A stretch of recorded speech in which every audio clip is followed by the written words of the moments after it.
Bonjour à tout le monde. Je pense que vous allez très très bien. Aujourd'hui, moi, ça va aussi. Donc, je viens de finir mon sieste. Euh, vous m'excusez beaucoup. Je voulais faire certaines vidéos pour répliquer à un ami. Bon, pas un ami, mais c'est un fan euh, auquel je suis beaucoup. Et puis, j'ai commencé aussi à contrecarrer ces vidéos. Euh, Donc, je voulais donner une analyse critique. Mais quand on dit analyse critique, là, ça veut dire que, premièrement, peut-être qu'on peut donner l'introduction. Deuxièmement, on peut aller dans le même sens que la personne, ce que la personne a dit. Troisièmement, on peut apporter une antithèse à ce que la personne a dit. Voilà, c'est ça l'analyse critique, au fait. Essayer de voir est-ce que ce que la personne a dit là est vrai. Il s'agit bien de M. Philippe Simon. Avant de rentrer dans le but de l'introduction, je vais d'abord vous dire merci. Merci beaucoup ceux qui sont des abonnés de la chaîne. Merci d'avoir vraiment sacrifié votre temps, votre énergie, de vous abonner et pouvoir essayer de continuer à me suivre. Et je vais aussi dire merci à ceux qui ne sont pas encore abonnés. Je sais que beaucoup vont s'abonner. Parce que si vous le faites, l'abonnement que vous êtes en train de faire là, vous ne le faites pas seulement à moi, ma personne. Vous le faites pour que le message puisse atteindre à bonne destination. Et votre action est à saluer. C'est une action qui est vraiment salutaire. Parce que vous êtes en train de faire quelque chose qui est bon, quelque chose qui sera très bon pour notre communauté, quelque chose qui va donner un surplus à notre communauté. Philippe, c'est moi en train de faire des vidéos. Ces vidéos ne sont pas forcément de bonnes idées. Il est en train de faire des idées, certaines idées sont bonnes, certaines idées ne sont pas bonnes. Donc, ce n'est pas toutes les idées ou bien tous les sujets que Simon, M. Philippe Simon aborde qui sont des bonnes thématiques. Donc, aujourd'hui, je m'étais réveillé. J'ai vu une de ces vidéos et dans la vidéo là, j'ai regardé ça, le début, et vers peut-être arrivé à peu près au milieu comme ça, je m'étais arrêté et je me suis désactivé. J'ai cessé de regarder la vidéo jusqu'à la fin. Parce que sans vous mentir, quand on devient un professionnel, quand quelqu'un aborde un sujet, on regarde la personne, arrivé au milieu, on sait exactement comment la personne va terminer le sujet. Quand je dis ça, ce n'est pas une manière de me vanter, mais c'est une manière de vous dire que même les films là, ceux qui sont des professionnels de théâtre là, quand le film commence, ça arrive au début, souvent même tu connais déjà la fin. Il y a d'autres même les super professionnels des films, quand ils regardent le début seulement, ils savent directement de quoi il s'agit. Ils savent directement comment sera le milieu, comment sera la fin. Donc pour dire que ce que M. Philippe Simon a dit là, a commencé dans sa vidéo, arrivé au milieu où je m'étais arrêté et puis j'ai cessé de regarder la suite là, tout simplement parce que je connais exactement quelle sera la suite et la fin de la vidéo et du sujet qu'il a abordé. Ça semble être un peu intéressant. Donc, M. Philippe a abordé un sujet qui est très très important. Et c'est un sujet qui est très très sensible aussi. C'est un sujet souvent politique, économique, un sujet social qui parle de Paul Biya, qui parle de Alassane Dramane Ouattara, qui parle de Macky Sall, le président du Sénégal. Et il a essayé de dire que beaucoup de la diaspora, ceux qui sont en Europe, surtout en France, en Belgique, ceux qui sont aussi au Canada, aux États-Unis et aussi en Australie et autres pays, ces gens-là, beaucoup ont tendance à dire qu'ils ne veulent pas venir investir dans leur pays tout simplement à cause de ces présidents qui sont manipulés par la France. J'ai dit un peu exactement ce que M. Philippe a essayé de dire. je n'ai pas cité M. Philippe, mais j'ai dit un peu indirectement ce que M. Philippe a dit. On avance. M. Simon, il dit aussi que ces gens-là, lui, il ne pense pas que ces gens-là vraiment ils veulent investir. Parce que, est-ce qu'ils pensent que l'air des 100 000 euros ou bien l'air 100 000 dollars là peut vraiment faire quelque chose? Parce que tout simplement, ces dirigeants-là, ce sont des gens souvent qui sautent avec une valeur de milliards et ils jouissent en termes de milliards. Ils sont jugés en termes de milliards, pas en termes de 200 000 centièmes d'euros. Monsieur Philippe a pris l'exemple des Libanais, des Français, des Chinois qui sont dans nos pays et qui s'en sortent mieux. Et il demande pourquoi est-ce que ces gens-là ne se plaignent pas. Le fait que le gouvernement est pro-français et qui ne donne pas des opportunités aux investisseurs. Monsieur Philippe Simon a parlé de ça. Et c'est à partir de là où il parlait de ça que je m'étais arrêté et je m'étais dit que je connais déjà la fin de la vidéo. On va avancer. D'abord, pour entrer en introduction, ça c'était l'introduction de ce que M. Philippe Simon a dit, du début jusqu'à peu près au milieu. Il n'a pas tort, hein, d'une part. M. Philippe n'a pas tort d'une part. Je dis bien d'une part. C'est vrai. Il y a beaucoup de gens de la diaspora, surtout la jeunesse africaine. Ils passent leur temps à critiquer les systèmes politiques. Pas possible. Ils pensent que c'est ces systèmes-là qui mettent des bâtons dans les roues des investisseurs. Et comme M. Philippe l'avait dit, il dit qu'il existe des business qui ne sont pas trop connectés aux lois gouvernementales. Donc, surtout, il a pris l'exemple des restaurants, des business qui ne sont pas trop connectés au gouvernement, aux lois, que ce sont des lois fédérales ou bien des lois, je ne sais pas. Donc, il a dit qu'il existe ces business-là. Quand tu fais ça, tu n'as pas à t'en faire beaucoup des lois du gouvernement.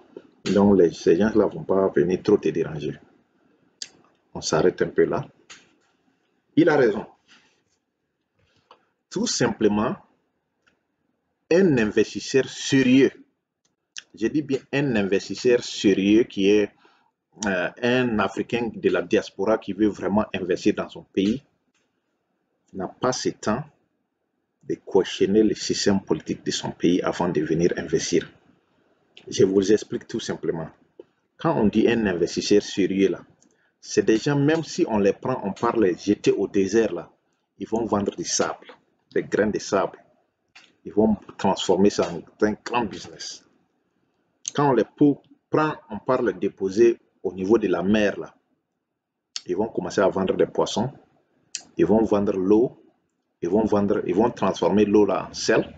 Dans les mers salées là, ils vont transformer l'eau et les sels. Ils vont vendre des crabes. Ils vont vendre toutes les espèces marines pour devenir milliardaires. C'est ça un investisseur sérieux.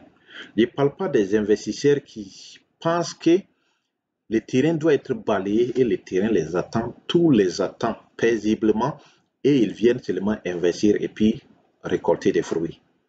Ce ne sont pas des investisseurs, ce sont des opportunistes. Moi, je ne les classe même pas sur la place des investisseurs. N'en parlons pas d'un investisseur sérieux. Donc, ce sont des opportunistes, ils ne sont pas des investisseurs. Parce que quand on dit un investisseur, là, c'est quelqu'un qui à n'importe quel moment, à n'importe quelle place là, lui, il trouve toujours une opportunité d'en faire quelque chose. C'est ça un investisseur. Voilà. Maintenant, sur ce côté, M. Philippe Simon a raison. Parce que la plupart de nous, la diaspora, on pense vraiment dans les pays où on vit, peut-être même qu'on arrive, on ne peut même pas faire business, mais on attend toujours de notre pays, là où origine, notre pays origine là, de pouvoir balayer le terrain pour nous, pour qu'on puisse venir. C'est moi, vous voyez qu'on a plusieurs problèmes. Parce que tout simplement, les problèmes que vous-même vous êtes en train de citer là, puisque c'est le problème en tant que c'est la solution d'un problème qui devient une opportunité ou un secteur d'investissement. Supposons on a des problèmes de route. Vous devenez ingénieur aux États-Unis, vous rentrez au Cameroun, vous contactez des contrats, bitumer les routes pour les gens de haute qualité. Vous n'avez pas à attendre des Chinois ni des Français pour faire ce travail-là.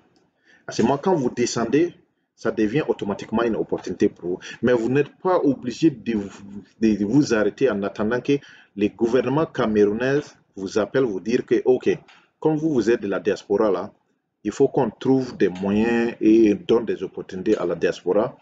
Venez, vous êtes un investisseur, vous êtes ingénieur de la BTP. Venez, on va vous donner des contrats. C'est pas comme ça les choses marchent. L'Afrique a changé. L'Afrique n'est pas l'Afrique de 2000, c'est pas non plus l'Afrique de 98, 99, 90, non. L'Afrique a changé.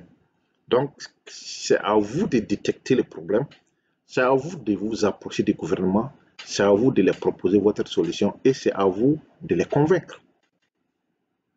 Si ce côté, on est d'accord. Philippe a raison, il a totalement raison de le dire. Puisque je vous avais parlé de ça dans ma vidéo précédente, j'ai dit, les problèmes qui tuent les Africains là, ils sont paresseux. J'ai dit ça. Les vrais problèmes de paresse. C'est des gens, ils n'aiment pas avoir une vision. Ils n'aiment pas les trucs de long terme. L'Africain veut s'aimer, il veut manger en même temps. Il n'a pas à attendre. Et troisième chose que j'avais dit, l'imagination. Quand vous n'avez pas d'imagination, c'est-à-dire votre idée est arrêtée. C'est-à-dire, vous pensez, quand vous voulez investir, bon, par exemple, je prends un exemple, vous voulez investir dans l'élevage, dans une zone donnée. Et lorsque quelqu'un d'autre a déjà fait l'élevage là, votre idée est tuée. Donc, à ce moment, automatiquement, le business d'élevage est terminé, c'est foutu, c'est tué, c'est fini. Et vous êtes là, vous allez toujours accuser les gens, bon, il n'y a pas d'opportunité, c'est rentré et sorti comme ça, il y a trop de concurrence, c'est le même business, donc vous allez vous arrêter tout simplement parce qu'il vous manque d'imagination. Le poulet n'est pas seulement fait pour juste être consommé cru. Le poulet peut être mangé sur plusieurs manières. Commençant par ses feintes, sa chair, même ses plumes sont utilisées dans plusieurs domaines que vous ignorez. Donc, un investisseur sérieux va toujours trouver des opportunités, quel que soit là où on lui a mis dedans. Voilà, sur ce point, quand Philippe prend des restaurants, il prend les trucs des restaurants, l'exemple des restaurants, il existe aussi beaucoup d'autres domaines, pas seulement au niveau des restaurants. Monsieur Philippe a pris l'exemple du BTP, où tu construis des maisons, tu mets en location. Ce sont des exemples qui sont là. Si vous voulez investir, allez-y. C'est des domaines qui sont bons. C'est des domaines où bon, vous allez construire peut-être quelques règlements, papiers judiciaires, les papiers, avoir un terrain, les papiers, avoir une attestation et permis de construire, c'est tout. Vous allez construire. Et louer vos maisons, payer les taxes des propriétés. Le gouvernement ne va pas trop vous déranger si vous payez vos taxes, c'est tout. Comme vous le faites aussi dans vos pays, et vous avez migré aller en Europe. Vous payez les taxes sur la nourriture, payez les taxes sur plusieurs autres choses. Même si au niveau là où vous dormez, vous pensez que vous ne payez pas de taxes, vous payez bien sûr les taxes. Parce que si on vous dit un appartement fait $400 par mois, ou bien $800 par mois, c'est inclus les taxes. C'est pas qu'on dit, ok, paye $700 et puis $100, tu ajoutes ça encore pour les taxes, tout est calculé dedans. Donc, d'une autre manière, vous payez les taxes. Voilà. Donc, sur ces côtés, M. Philippe a raison. Les Africains ont été, et j'avais dit ça dans mes vidéos passées, j'ai dit l'Africain, quel que soit quel que soit l'endroit où on le met, il a toujours des problèmes. Vous amenez les Africains aux États-Unis, ils ont des problèmes. Vous amenez des Africains en Australie, ils ont des problèmes. Vous amenez des Africains au Canada, ils ont des problèmes. Vous amenez des Africains en Chine, ils ont des problèmes. C'est eux qui vont crier, oh, racisme, oh, il y a des inégalités. Les Africains vont toujours faire ça. Vous les amenez en France, c'est même chose. Même Paris actuellement en train de devenir une capitale africaine. Parce que tu vas trouver des gens qui sont ils n'ont pas de maison et ils dorment dans des rues. Belgique, Canada. Donc, sur ce côté, il faut qu'on soit d'accord. L'Africain a un sérieux problème. Il n'arrive pas à penser, il n'arrive pas à imaginer, il n'a pas de vision, il est trop paresseux, il est fainéant. Il est africain très fainéant. Et c'est difficile. Souvent, pour l'aider, il attend toujours que quelque chose soit prêt. Quand vous voyez les Africains se bousculer, je vais aller en Europe, je vais aller aux États-Unis, je vais aller au Canada, je vais aller en Australie. Quand vous voyez que les Africains, ils se bousculent pour aller dans ces pays-là, vous pensez que quoi? L'Africain aime ce qui est déjà prêt. Si on dit que allez-y au Canada pour aller construire le Canada, l'Africain ne va pas aller. Il n'aime pas ça. L'Africain n'aime pas aller construire. Non, non, non, non. Il attend que les autres construisent lorsque c'est prêt pour que lui, il vienne profiter de la belle vie. Les rues sont jolies. Mais allez-y en France. Vous allez les voir quand les Africains arrivent en France. Les photos, chacun veut prendre photo, Tour Eiffel. Il veut prendre les photos des jolis bâtiments, des jolis coins, des jardins publics. Hein? Même nos ministres, c'est la même chose. Quand ils partent, c'est des photos, ils veulent faire des trucs jolis. Ils partent dans des grands salons de Louis Vuitton et les trucs comme ça. Voilà. Parce qu'ils aiment ce qui est déjà prêt. Même nos présidents y incluent. Hein? Les présidents que M. Philippe Simon a cités là. Ouattara, Macky Sall et Paul Biya. Mais ces gens-là, quand ils sont malades, là, c'est où ils s'en vont? C'est où ils s'en vont? C'est pas en Europe ils s'en vont. Ils veulent ce qui est prêt, ils veulent ce qui est de haute qualité, alors qu'eux-mêmes, ils ont la capacité de faire ces trucs-là dans leur pays.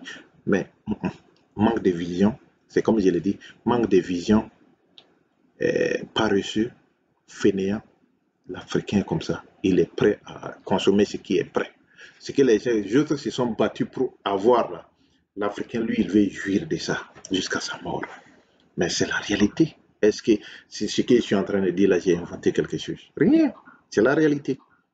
Tant que nous voulons avancer, nous voulons vraiment une vie constructive là.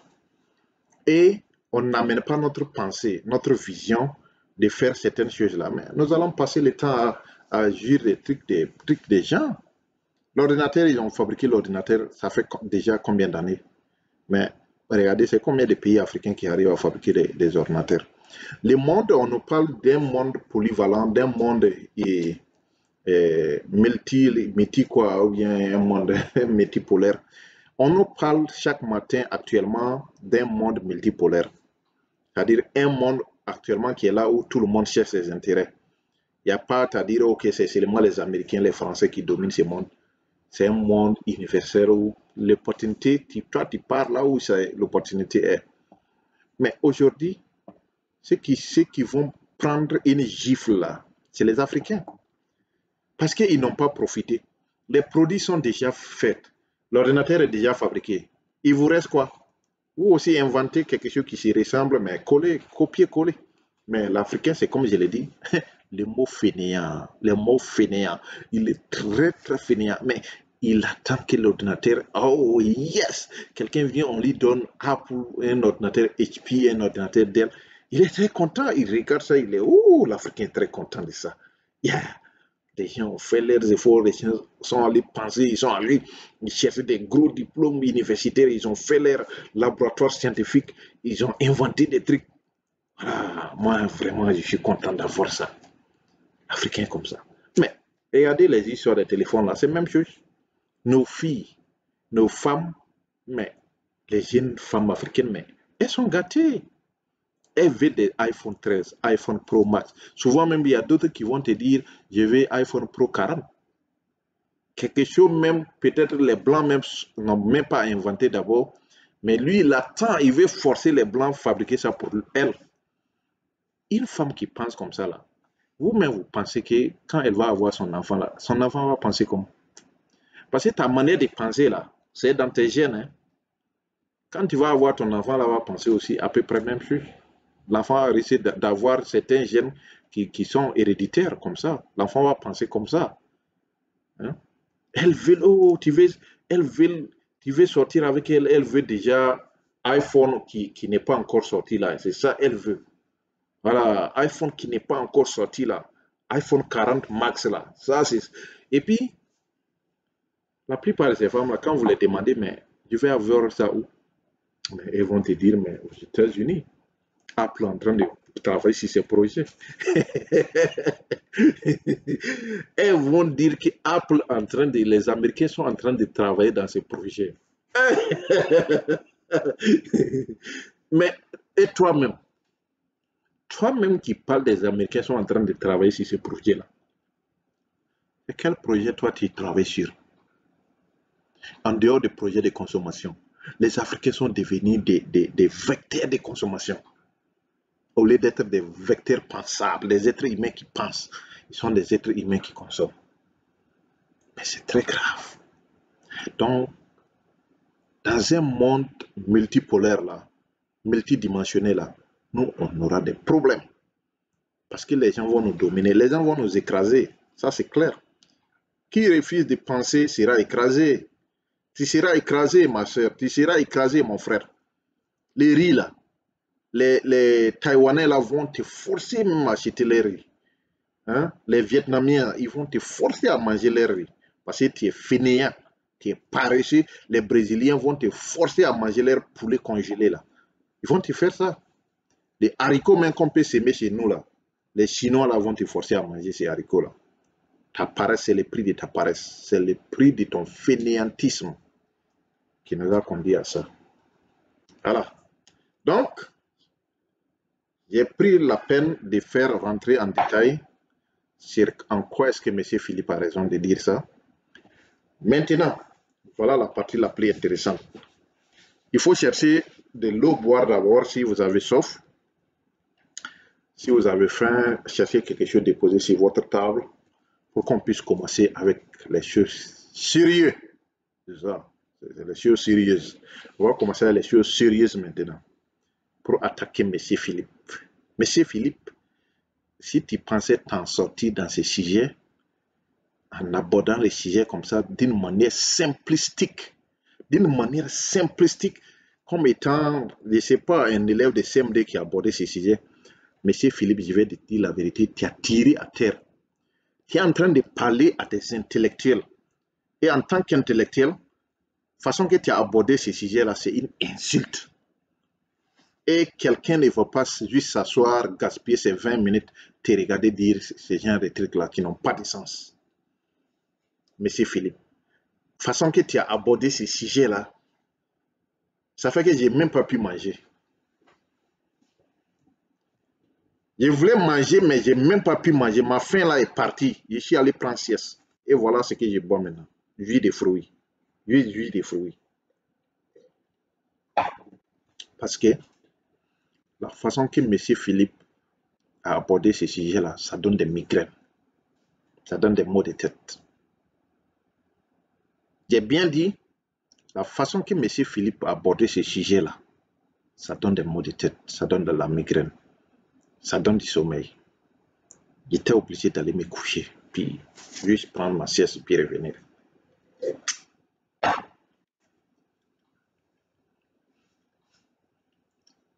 Faites-moi savoir si vous avez eu votre bidon d'eau à côté de vous, votre nourriture, pour qu'on puisse commencer la partie la plus importante. Avant d'arriver, je vais vous dire, abonnez-vous massivement pour que ce message puisse arriver à M. Philippe et qu'il comprenne qu'il est écouté par des intellectuels qui refusent catégoriquement sa manière de penser. Je vous avais dit, Bon, si vous êtes là, donc abonnez-vous massivement. Si vous n'avez pas fait, faites ça vite, vite, on va partir. Il faut juste cliquer sur le truc rouge, la flèche rouge là. Si vous ne voyez pas la touche d'abonner, abonnez-vous massivement, subscribe. Donc, la pause est finie. On est là. Euh, voilà, on est là. Et c'est ce que j'étais en train de dire. Sa manière d'aborder ce sujet-là, un peu seulement, j'allais vomir. Sans vous dire, là, sans vous mentir.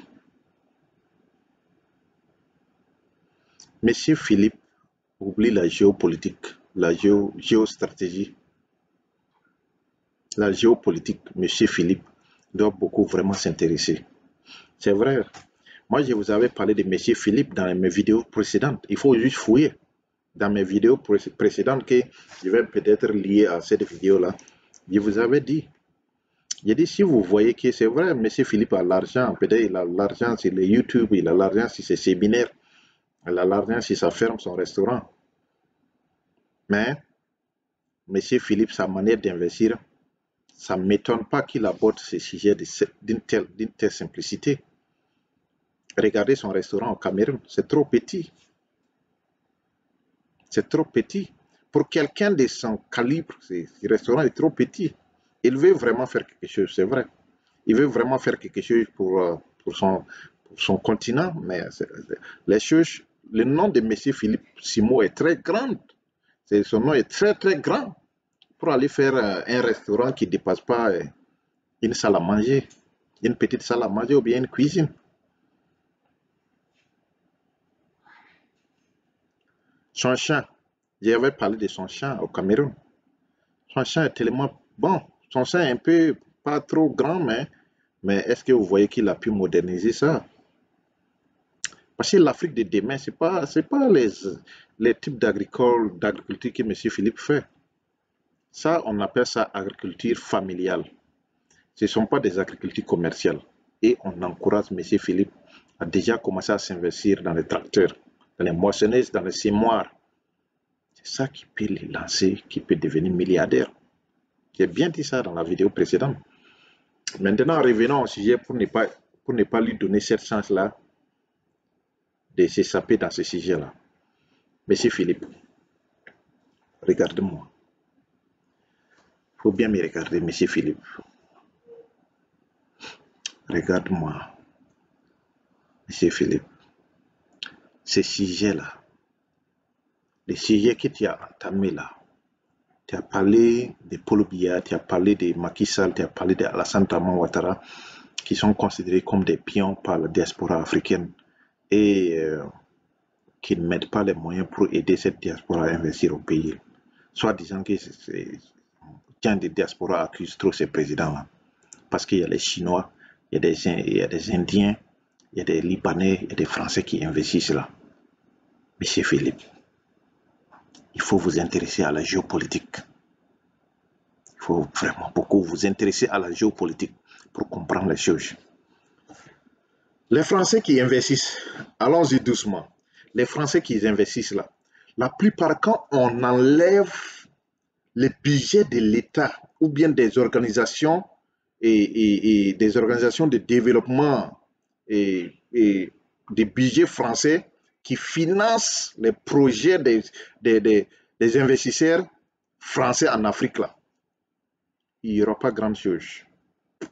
Le gouvernement français finance à des milliards, à des coûts de milliards les Français pour qu'ils puissent accaparer les terres africaines, qu'ils puissent encore coloniser les Africains dans leur propre continent.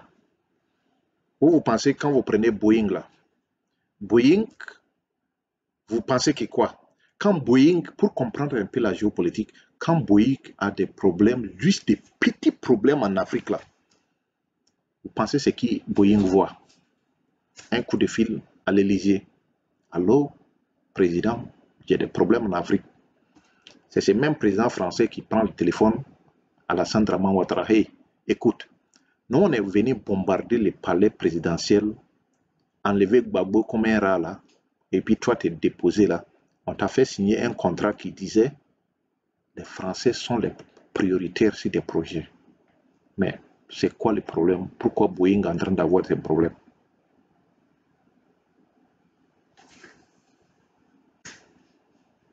Voilà la géopolitique. Voilà ce qui se passe. Même chose au Cameroun. Quand Total, ou bon, prenons, enlevons Total, prenons Bolloré. Bolloré est en train d'avoir des problèmes au niveau des ports. Alors l'Élysée, écoute, bon, il y a des problèmes judiciaires et le pouvoir du Cameroun est en train de me causer des problèmes. Monsieur le Président, faut intervenir vite. Français Hollande, allô, Paul Biya, qu'est-ce qui se passe là-bas? Nous, on a programmé, on t'a fait signer un document qui veut que après ta mort, là, on va prendre ton fils là, mettre au pouvoir pour que ça soit une monarchie là, pour aider ton fils à évoluer. Qu'est-ce qui ne va pas? Tu as bien signé ces documents-là. Il y a tes investissements, même il y a les investissements même de ton fils en France ici. Nous, on peut les kidnapper. Qu'est-ce qui ne va pas avec toi? Ou bien tu ne veux pas que ton fils prenne le pouvoir, tu ne veux pas qu'on amène, on intronise ton fils, introniser ton fils pour qu'il puisse prendre ta place une fois que tu n'es plus là. Même chose au Sénégal. Les projets de gaz où on avait découvert, ce qui a fait qu'il y avait une grande discussion entre Sonko et puis les autres là, ou bien les maires de Dakar avec l'acteur président Macky Sall. C'était à cause des contrats d'énergie, contrats de gaz, l'une des plus grands réservoirs de gaz naturel en Afrique, au Sénégal. Où Total même était en arrière-plan de gagner ce contrat-là, parmi les candidats qui étaient là. Mais un coup de fil à l'Élysée. Allô? Il faut dire à Macky Sall, le contrat là, dans les trucs qu'ils avaient signés là, il y a des documents qui sont là pour qu'on puisse arrêter la guerre de Casamance là. On t'avait dit de signer un document pour qu'on puisse ne plus envoyer des gens pour te déranger au niveau de la Casamance ou bien partie Gambie là. Mais tu dis quoi? Il faut donner les trucs là Total, on va partir. Il a signé le document. Total qui était parmi les candidats les plus réputés là, Total qui était presque à la 20e place, c'est lui qu'on a octroyé le marché. Des marchés gré à gré, des marchés même où c'est les pays même, les Sénégal même à 12%. Et tout le reste là, 82% là, c'est 88%, ça part directement. Ça part de 88% directement, ça part en France. Hein. On a parlé des Français. C'est même chose Boeing, c'est même chose Bolloré, c'est même chose chez plusieurs. Ils sont beaucoup. RTL et Orange et quoi d'autre. Actuellement, je vais vous dire la vérité, c'est ce même phénomène qui se passe au niveau des rails.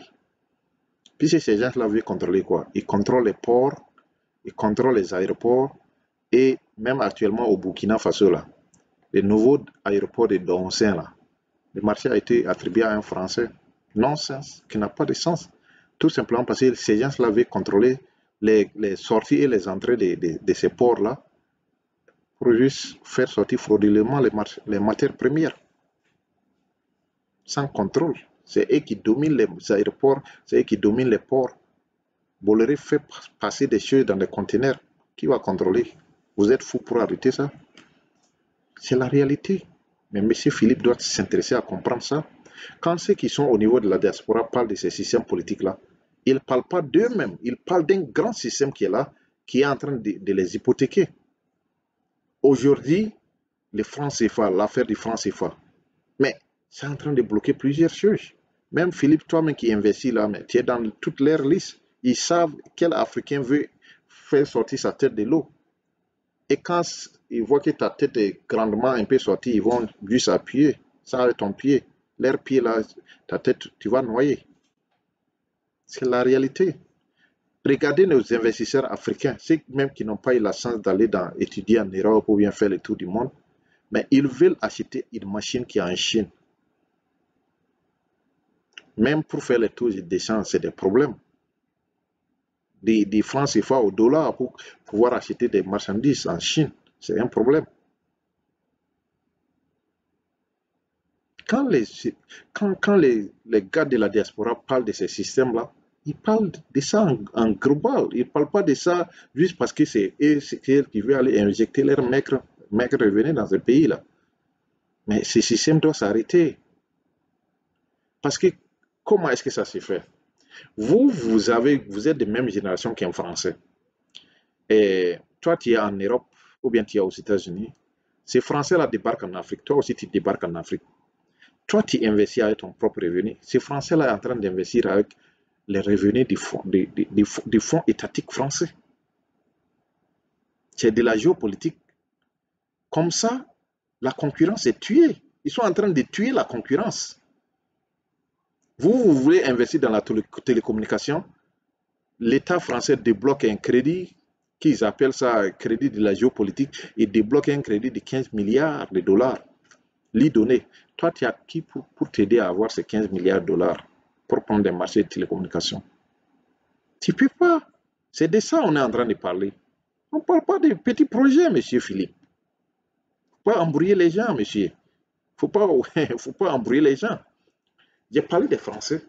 C'est la même chose qui est bon. Total, Boeing et Bolloré. Ils sont remplis. Orange. Ils sont remplis. Ce n'est pas que ces gens-là ont fait des efforts personnels pour arriver là où ils sont. Non. L'État français finance ça pour avoir une dominance dans les marchés africains et avoir des poids de décision. Pourquoi quand il y a un petit problème, on appelle l'Élysée pour venir résoudre ça? Dites-moi la vérité. Pourquoi quand les petites entreprises françaises ont des problèmes en Afrique, ils ne résolvent pas ça par notre justice, mais ils partent juste passer des coups de fil diplomatiques sur l'Élysée pour résoudre ces problèmes-là. C'est de ça qu'il s'agit. C'est de ça qu'il faut comprendre, M. Philippe. C'est de la géopolitique. Et nos présidents ne font pas les jeux. Ils ne font pas rien faire. Les jeux n'est pas égal. Vous voulez jouer avec un joueur, un camp adverse, vous voulez jouer du ballon avec un camp adverse, et qui sont déjà à 40, le nombre de joueurs sont à 40, vous, on vous force à être à 12. Mais comment vous voulez équilibrer les jeux? Les jeux est mal équilibré. C'est mal équilibré et ça nous tue. Regardez les tarifs de Orange dans les pays pauvres. C'est les tarifs les plus élevés de la planète dans le domaine de la communication. Mais qu'est-ce que nos présidents font? Qu'est-ce qu'ils font? Parce que s'ils essaient juste de parler à Orange, il faut diminuer les tarifs de consommation téléphonique. Alors l'Élysée. Dalman Ouattara, il est là, il est où? On t'a placé, on t'a fait signer les papiers. Pourquoi tu ne protèges pas l'entreprise Orange française? C'est ça le problème. Et les Africains sont en train de les tuer. Si je dis les tuer de manière d'investissement, on tue les idées déjà nées. Des idées mornées dans le domaine business. Monsieur Philippe qui nous parle, il a un champ. Essayez d'aller acheter les semences pour comprendre ce que je suis en train de dire. Essayez d'aller acheter des semences de bleu pour venir planter du bleu au Cameroun. On va voir. Essayez d'aller acheter ces semences-là aux Pays-Bas ou bien en Ukraine. Allez-y acheter des graines de blé. On va voir. Comment est-ce que les tracasseries que vous allez avoir là, Dieu seul sait. Ça va commencer d'abord par le système politique africain, nos propres frères africains qui ont été formés pour juste protéger ces systèmes-là. Ils vont vous bloquer avec des lois qui sont là. Ils ne vont pas jouer, ils vont vous bloquer. Nos propres frères noirs, auxquels eux-mêmes ils savent qu'en amenant ces projets-là, ça va les aider, ils vont manger. Mais non, parce qu'il y a un système à protéger. Le système France-Afrique qu'il faut protéger. Ils vont te dire, c'est pas possible. La loi nous interdit d'aller acheter ces semences-là, venir planter ici, nourrir les Africains. Mais qui va acheter les blés français? Si vous cultivez les blés ici, qui va acheter les blés français? Qui va acheter les blés ukrainiens qui doivent passer par, voilà, où la France doit enlever pour lui dedans? Qui va le faire? C'est de ça qu'on est en train de parler. Monsieur Philippe.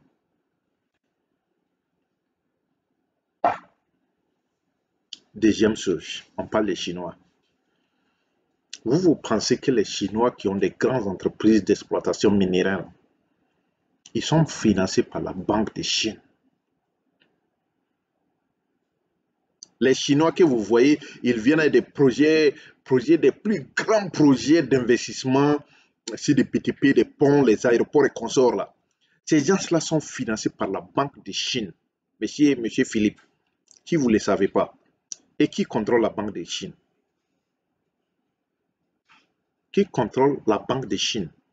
La Banque fédérale de Chine, qui finance à hauteur de multimilliards de dollars sur des marchés étrangers, les fonds étrangers. Qui contrôle cette banque? Dites-moi. Ce n'est pas le pouvoir en place au niveau de la Chine. Ce n'est pas ce pouvoir. La banque, c'est comme leur poche. Mais pour qu'on puisse avoir une dominance chinoise, une grande dominance chinoise sur les marchés internationaux, là, il faut injecter des fonds. Il faut donner ça aux Chinois. Donc, quand ils arrivent à leur grand projet, là, mais toi, tu es comment? Dans il y a de diaspora, tu amènes tes 200 000 là, ça pourra faire quoi? Tu ne peux pas. You can't. Tu ne peux pas. Tu ne peux même pas avoir l'air poussière. Jamais. Tu ne peux pas avoir l'air poussière, monsieur Philippe. Ils prennent des gros marchés en Afrique et les jeux n'est pas équilibré. Ça, c'est une réalité claire. Il faut qu'on se dise la vérité. Mais est-ce qu'il faut faire maintenant? Faisons l'inverse. Combien le gouvernement camerounais t'a toi financé, monsieur Philippe, pour pouvoir montrer l'influence des indigènes africains sur leur propre continent? Dis-moi combien de milliards Paul Biya a débloqué pour toi, monsieur Philippe, pour que tu puisses vraiment équilibrer un peu les jeux. C'est de ça on parle, monsieur Philippe. Si Paul Biya t'avait débloqué ces milliards-là, moi je t'ai parlé des grands projets minéraux. Tu allais prendre des grands projets minéraux du Congo. Nos frères n'allaient pas souffrir dans les mains des Chinois. Nos frères n'allaient pas souffrir dans les mains des Indiens au Congo.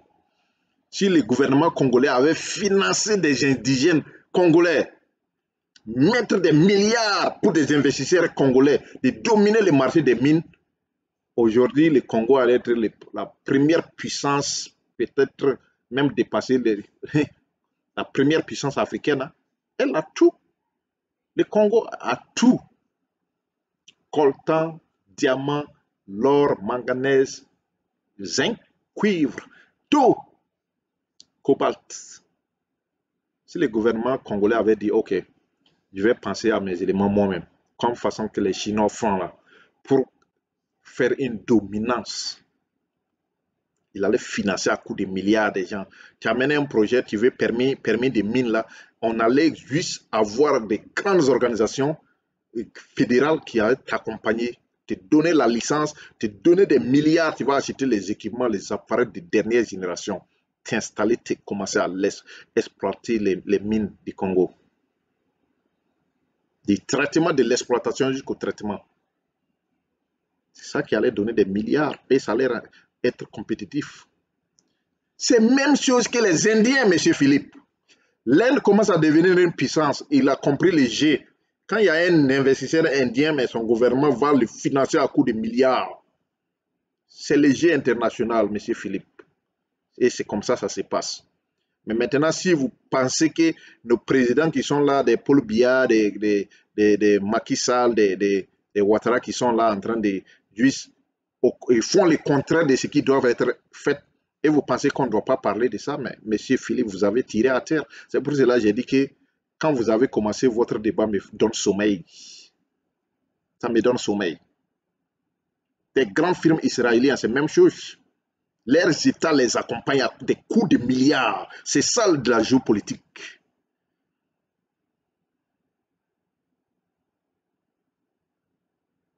C'est ça. La géopolitique, c'est ça. Prenez maintenant quel modèle il a cité les Indiens et les Libanais. Qui ne connaît pas les Libanais? Qui ne les connaît pas? Bon, si vous ne les connaissez pas, dites, je ne les connais pas. On va essayer de vous expliquer leur système. Comment est-ce que ça marche? On va vous expliquer comment est-ce que ça marche. Il y a de la mafia, monsieur Philippe. Il faut rentrer en profondeur. Faut pas, ne laisse pas les gens d'une manière superficielle. Ne nous laisse pas les intellectuels africains dans des idées superficielles. Nous, on part au-delà des superficiels. Rentrons dans l'écorce jusqu'à atteindre les noyaux. C'est des noyaux qui nous intéressent. Ce qui est dedans là, c'est ça qui nous intéresse. C'est pas la peau là qui nous intéresse. C'est l'interne qui nous intéresse, monsieur Philippe.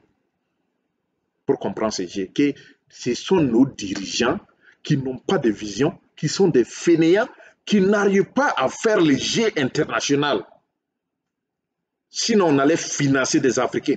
Ceux qui sont en train, au niveau des banques là, vous-même, monsieur Philippe, vous avez parlé des banques qui vous ont créé des problèmes au Cameroun. Ce ne sont pas des banques marocaines. Ils sont financés. Quand on parle des banques, la plupart des grandes firmes marocaines là, mais qui est derrière ces firmes-là? Ce n'est pas le roi, la maison royale, monsieur Philippe. Quand tu vois des grands investissements en Côte d'Ivoire qui est en train de se passer là, on achète presque tous les pays de la Côte d'Ivoire.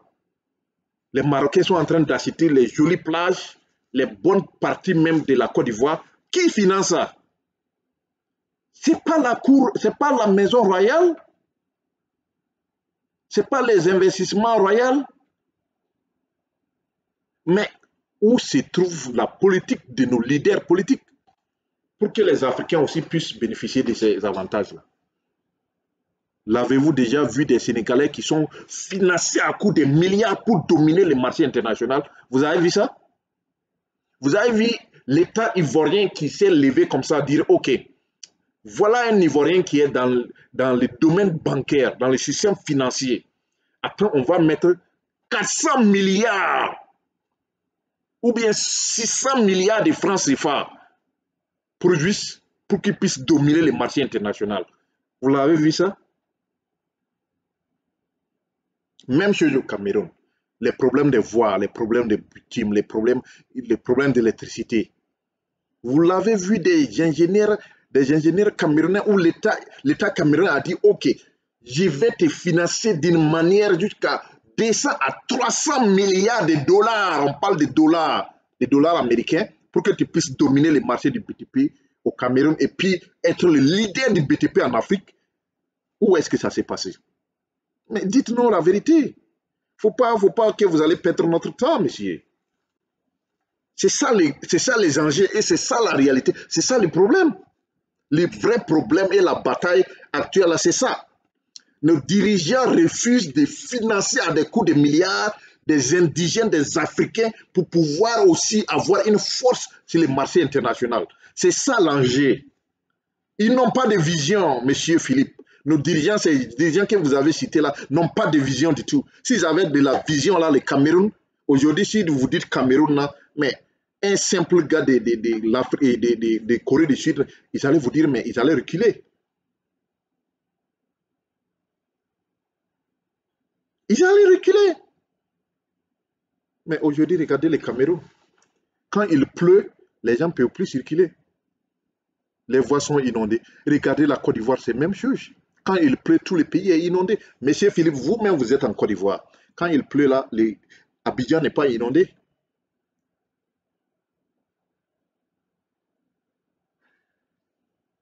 Il faut que nos dirigeants apprennent à financer des indigènes pour qu'ils puissent compétir sur les marchés internationaux. Pas seulement qu'on vous amène 20 millions de francs CFA, 15 millions de francs CFA, de n'importe quoi. Quand on parle des grands investissements, monsieur Philippe, les investissements que vous parlez là, monsieur Philippe, ça c'est l'argent de poche. Ça ne vaut même pas l'argent de poche. Et ces gens-là refusent d'investir sur leur peuple pour que leur peuple puisse être en rivalité et faire la concurrence avec d'autres peuples. C'est ça la réalité. Et je donne raison, totalement raison, 200% raison à la diaspora qui le disent. Nos dirigeants n'ont pas de vision. Je vais m'arrêter là Parce que ça commence à me faire mal à la tête. Ces sujets-là, je vous ai dit, quand j'ai entendu ça, là, je suis parti dormir. Je suis allé dormir. Parce que je ne pouvais pas continuer à suivre ça. Ça me dépassait, ça me donnait de la migraine. Monsieur Philippe, vous voyez, je vais m'arrêter là. Il est déjà vraiment, je m'excuse du temps. Je ne suis pas comme ça naturellement, mais vous savez, les sujets intellectuels, quand on rentre dedans, on a une certaine inspiration. Et les facteurs, les facts, ce qu'ils appellent les facts, la vérité, les trucs, les preuves qu'on apporte là, c'est des trucs véridiques. Si on nous finançait comme on finançait les Français là, en Afrique, il y a des réseaux de financement. L'agence de développement française dans les pays africains, là, vous pensez que leur rôle c'est quoi? Agence française de développement, AFD. Vous pensez que leur rôle c'est quoi? C'est ça. Les agences allemandes de développement en Afrique, leur rôle là c'est quoi? C'est ça. Les agences européennes, même actuellement, c'est devenu, ils ont tout régionalisé ça, ça devient agence européenne de développement. Ça finance les Européens pour que les Européens puissent tenir les marchés, les plus grands marchés financiers en Afrique, les plus grands marchés de développement en Afrique. C'est ça l'enjeu, l'influence. Pour qu'un jour, si l'Europe tape la table, l'Afrique ne pourra rien dire. Si quelqu'un d'autre, un autre investisseur en train de venir chinois, l'Europe dit non, l'Union européenne dit non. Cet investisseur chinois là s'arrête. C'est le jeu d'influence, M. Philippe. Vous pensez c'est quoi? Pourquoi est-ce que l'Union européenne est en train de s'intéresser à l'Union africaine? Pourquoi est-ce que l'Union européenne finance l'Union africaine? Vous pensez c'est quoi? Pourquoi est-ce que l'Union européenne finance la CEDEAO? L'IMOA, vous pensez c'est quoi? C'est de ça qu'il s'agit, M. Philippe. Bon, je vais m'arrêter là. Abonnez-vous parce qu'il y a quelque chose que je vais vous dire. Quelque chose je vais vous dire qui va faire pleurer beaucoup de gens. La vidéo prochaine, abonnez-vous pour que ne pas rater ça.